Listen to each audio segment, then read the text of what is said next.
दिव्य शक्तियां। मधु और विनोद को बेटी पैदा होती है, लेकिन बेटी पैदा होने के कारण विनोद का मन दुखी हो जाता है। इसलिए वो मधु को बिना बताए बच्ची को पानी में बहा देता है। बहते हुए बच्ची एक गांव के किनारे पहुंच जाती है, जहां के लोग एक ऐसे राक्षस से डरते हैं जिसका आधा शरीर मनुष्य का है और आधा जानवर का। वहां रैमिता नाम की एक औरत उस बच्ची को देख लेती है और पानी से उठा लेती है। ये इतनी सुंदर गुड़िया है, कितना बेरहम होगा वो आदमी जिसने इसे पानी में छोड़ दिया। लगता है भगवान ने इसे मेरे लिए ही भेजा है। रैमिता बच्ची को अपने घर ले आती है और अपने पति नवीन को सब कुछ बता देती है। नवीन कहता है, आज से हम बेटी के भी माँ बाप हो गए हैं। अब इस घर में भी चहल पहल हो जाएगी।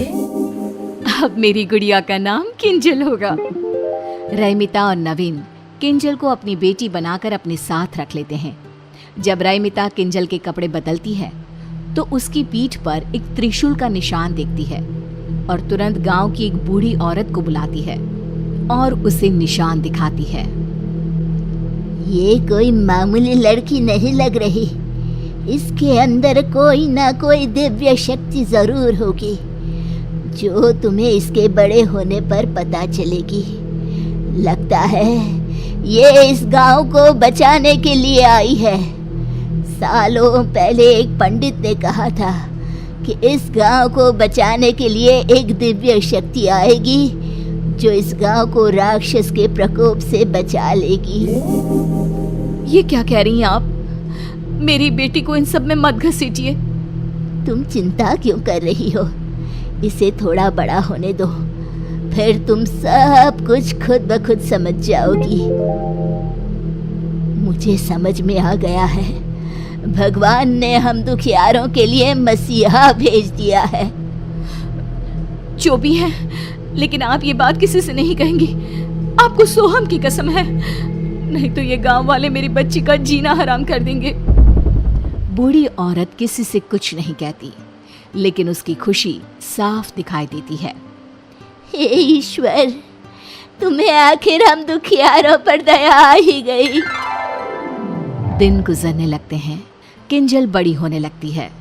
दूसरी ओर राक्षस का कहर बढ़ता ही जा रहा था।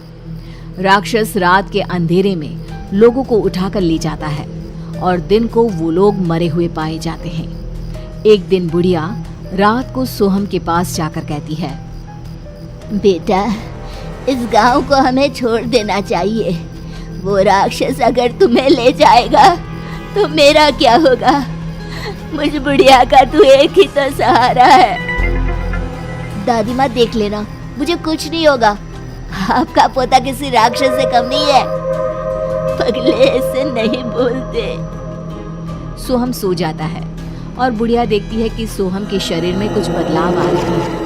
उसके हाथों के नाखून किसी दानों की तरह हो रहे हैं और उसके चेहरे पर बाल आ रहे हैं। ये सब देखकर बुढ़िया डर जाती है और सोहम को उठा लेती है। उठते ही सोहम पहले जैसा ही होने लगता है। बुढ़िया सोहम को सब कुछ बता देती है। दादी, ये सब आपका वहम है। आपने उस राक्षस के बारे में इतना सोच लिया कि आपको हर जगह वही दिख रहा है।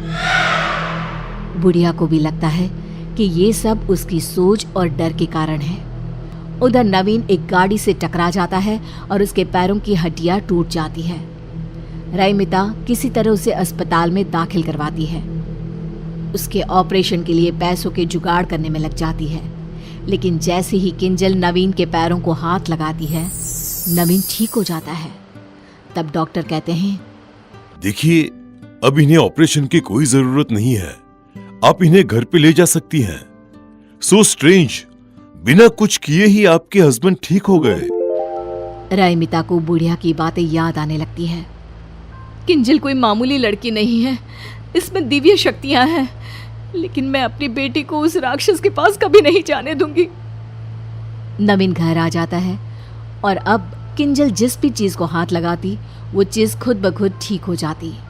धीरे धीरे किंजल की शक्तियां लोगों की नजर में भी आने लगती है। एक रोज किंजल के जन्मदिन पर बुढ़िया सोहम के साथ रैमिता के घर आती है। तब रैमिता कहती है, अम्मा जी, अब तो खाकर ही जाइएगा, ऐसे मैं नहीं जाने दूंगी आपको। मैं सोच रही थी क्यों ना किंजल का रिश्ता सोहम से तय कर दो तुम, फिर तुम्हारी किंजल तुम्हारे नजर के सामने ही रहेगी। नहीं नहीं, मेरी किंजल शहर जाएगी, उसके लिए शहर से बड़े बड़े रिश्ते आ रहे हैं। बुढ़िया मन ही मन दुखी हो जाती है क्योंकि वो किंजल को अपनी बहू की तरह देख रही थी। खाने में रात होने के कारण रईमिता सोहम और बुढ़िया को अपने घर पर ही रोक लेती है। सोहम और बुढ़िया रईमिता के घर पर ही रुक जाते हैं। आधी रात को जब रईमिता पानी पीने के लिए उठती है तो वो देखती है कि किंजल कमरे में नहीं है। रईमिता तुरंत पूरे घर में देखती है लेकिन किंजल कहीं नहीं मिलती। रईमिता रोने लगती है और नवीन को उठाकर कहती है, हमारी किंजल कहीं नहीं मिल रही है, कहीं उसे वो राक्षस उठाकर ले तो नहीं गया होगा। मैं मर जाऊंगी, मेरी किंजल को कुछ भी हुआ तो। बुरा क्यों सोचती हो? इतने में बुढ़िया आकर कहती है, मेरा सोहम भी नहीं मिल रहा। लगता है दोनों बच्चे उस राक्षस के हत्थे चढ़ गए हैं। चलो उस जंगल की ओर चलते हैं जहाँ वो लोगों को उठाकर ले जाता है। आप दोनों यहीं रहिए, मैं जाता हूँ। अगर वो राक्षस आप दोनों को भी ले गया तो मैं क्या करूँगा? मैं जी कर भी क्या करूँगी, मेरे लिए सब कुछ मेरा पोता ही तो है, मुझे भी ले चलो। तीनों जंगल की ओर जाते हैं लेकिन रास्ते में किंजल और सोहम कहीं दिखाई नहीं देते। बुढ़िया सोहम सोहम चिल्लाती जंगल में चली जाती है और देखती है कि किंजल भाग रही है और राक्षस उसके पीछे है। किंजल, मेरी बच्ची, तुझ में दिव्य शक्तियाँ है, तू इस राक्षस को मार सकती है और मेरे सोहम को बचा सकती है बेटा। मुझे कुछ समझ में नहीं आ रहा दादी माँ। नवीन और रईमिता भी किंजल की आवाज सुनकर जंगल में घुस जाते हैं। रईमिता किंजल के पास चली जाती है और राक्षस गुर्राते हुए तेजी से किंजल की ओर बढ़ने लगता है। मेरी बेटी को छोड़ दे, चाहे मेरी जान ले ले। राक्षस रईमिता को मारने आता है और किंजल अपनी माँ को बचाने के लिए चाकू राक्षस को मार देती है। राक्षस गुर्राने लगता है और जमीन पर गिर जाता है। अब मेरा सोहम भी मिल जाए बस। मैं कहती थी ना रईमिता, किंजल में दिव्य शक्ति है जो इस राक्षस को मार सकती है।